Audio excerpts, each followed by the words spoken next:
Hi guys and welcome back to my channel. This video will be about Procreate as promised. I have been using this app for the past 3 years, so allow me to show you how to draw portraits on Procreate. But before we head into that, let's talk about the app itself and all the tools that I use to create digital art. The app itself is a $10 one-time payment, but is it really that cheap? Considering you will have to buy an iPad to access it. There are a lot of other free applications that you can use, but trust me, Procreate lives up to the hype. The iPad that I use is an M1 Pro 11-inch Map Beauty, Map Baby. Let me tell you something. The latest the iPad model is, the more the number of layers you're going to get into your Procreate application. So thank me later. If you're thinking of getting an iPad, get the Pro models. Call it personal preference, but I like to use my iPad in this elevation position and I use it horizontally. I have the glass screen protector. Yep, I'm creepy. But despite of that, I use my gloves. It's fancy. Let's talk about the application a little bit. The UI is pretty simple. One of the reasons why I love this app. You see these 4 options on the top? The first option obviously lets you select multiple projects at the same time. The second option lets you import files and photos from your local storage. The last option, however, is what we will talk about. Now this is the most important part. You select the canvas size and the kind of color format. If you're going to print your artwork, use P3. But if you're a no-lifer social media artist just like me, use sRGB. The canvas size that I use is a 4320 by 5400. You open your canvas and the first option that you see on the top right is for the brushes. This is where all the magic happens. I have my own personal selection that I've basically stolen from everywhere. For the pencil, the line, the blend brush, and the texture. And of course, I use the same brushes to blend and erase. Remember when I talked about the number of layer limitations that you have? You will hate it when your iPad gives you a notification that you cannot add any more layers on the top. That actually hurts.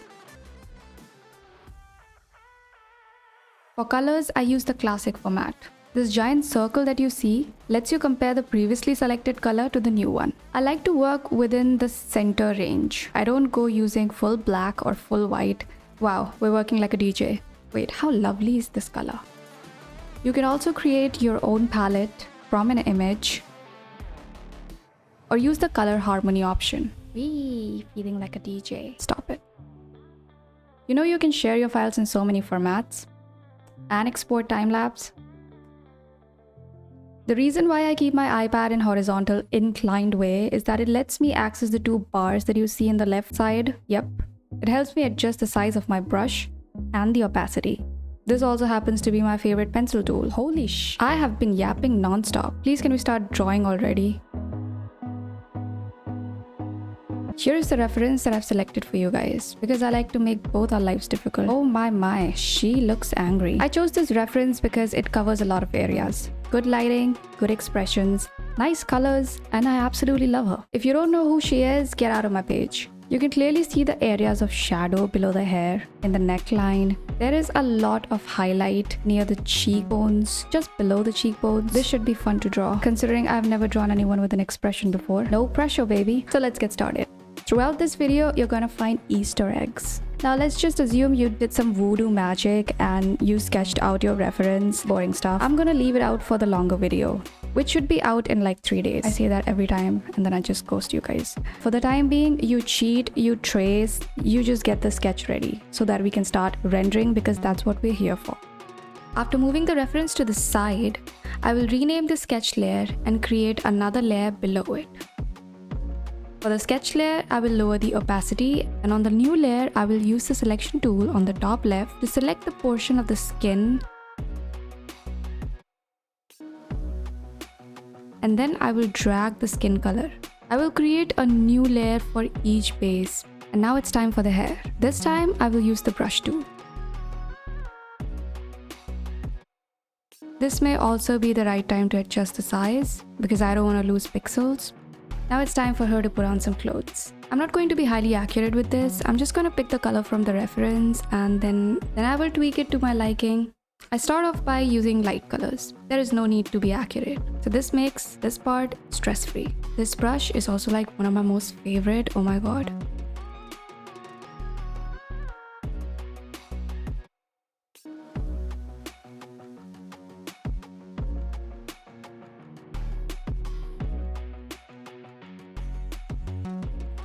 Next step, add shadows.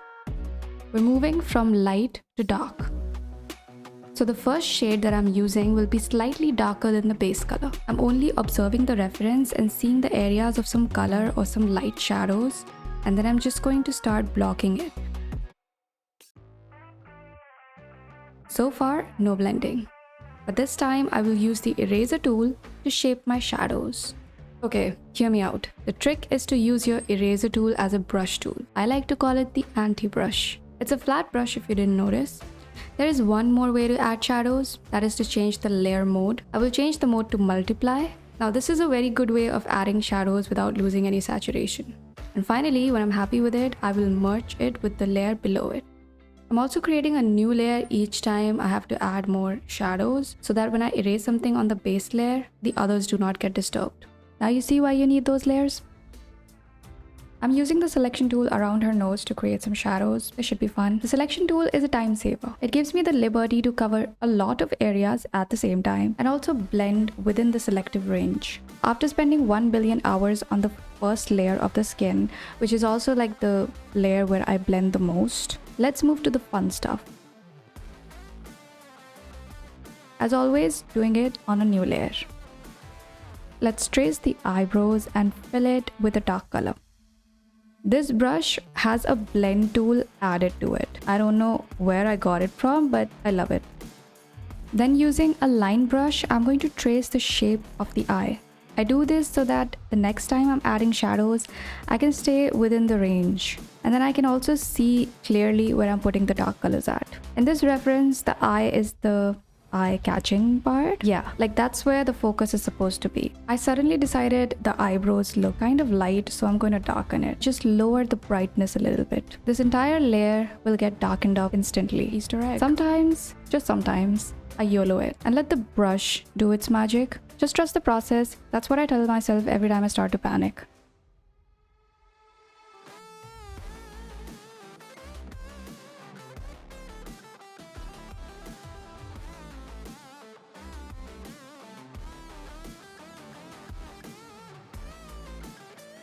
This show has people who have really good hair. Yep, even Jinx did.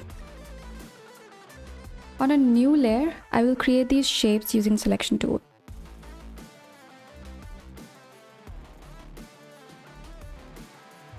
And then I will add a slightly darker color.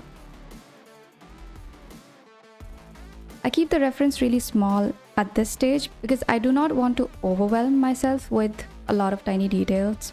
I just observe areas of shadow and I start putting it. You can also add clipping mask. What it does is that every time you work on a new layer, everything will stay within the range of the base layer. Now watch me switch between brush and eraser tool. Because I don't have a lot of layers, I will also continue to merge them as I'm happy with the result. After merging, you cannot do anything. So think twice before merging something. Also, when you alpha lock a layer, you also work within that range. This detail brush is so cute and my go-to. I also like the pressure sensitivity this particular brush has. So good. What I've done to the lips should also be done to the nose.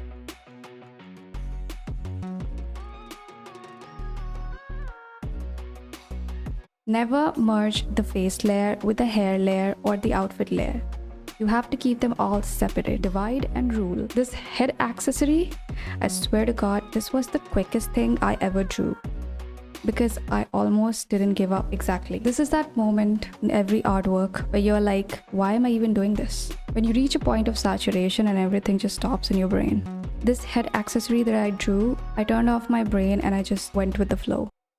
You know, you can even select a portion on the canvas and then just readjust the size.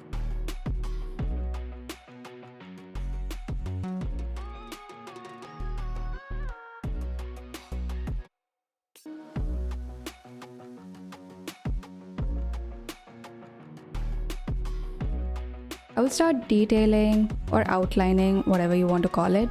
This process is also where you can finally start seeing the results. Like you can see more clear edges now.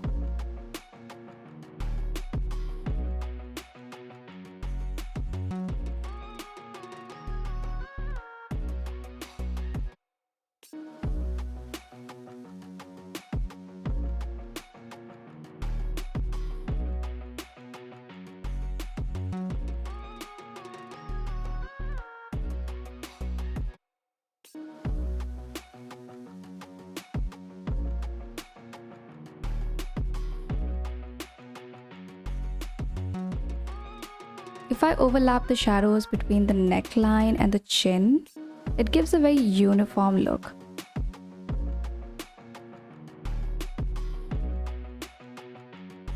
Look at the difference.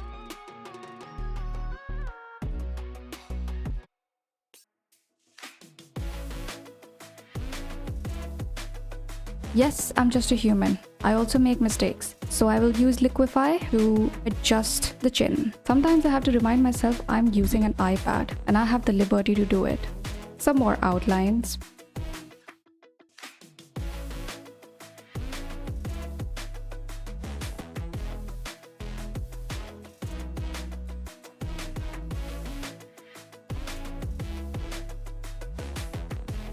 I'll show you a little tip that I learned from Loish, where you're going to color the sketch layer.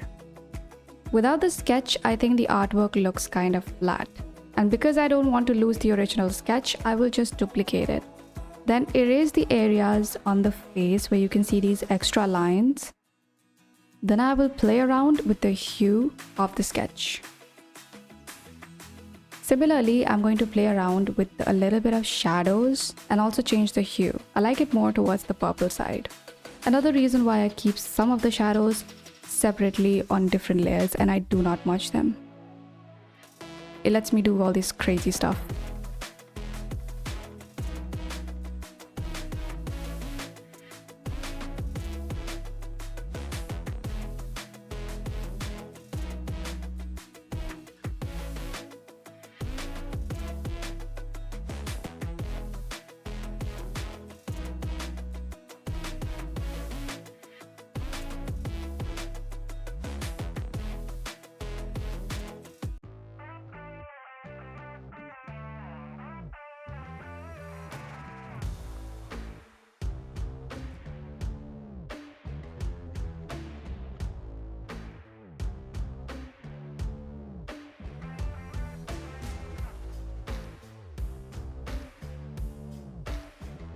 Ah, my favorite part, the merging. Snap, snap, snap.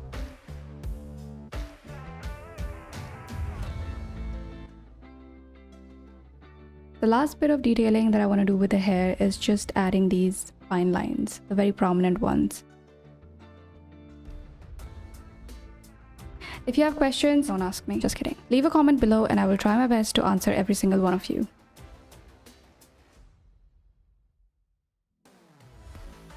Oof, her tattoo looks so good.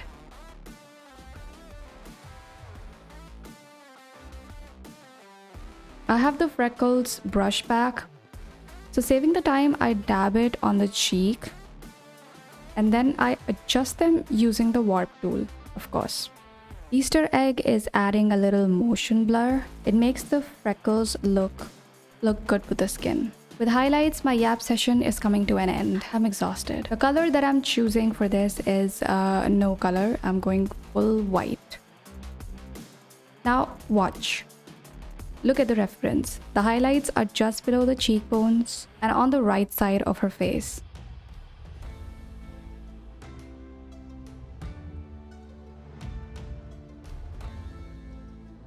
Going over with a flat brush, I will lock all the highlights in place. The background is white, so you cannot see it very prominently right now, but with dark background, it should be easy to view it. Another Easter egg is using the blend modes. I like to use the overlay feature. There's also add option, but it's very intense. The overlay feature also keeps some of the saturation. Now changing the background color to black, you can finally see what the highlights look like. And with that, our time together has come to an end. If you want to download this artwork, I'm going to be listing it on my Patreon as a wallpaper. And Easter egg, baby. I will be releasing it on Redbubble so you can wear it on your t-shirts. Thank you so much for watching. You guys are the best. See you in the next one. Bye.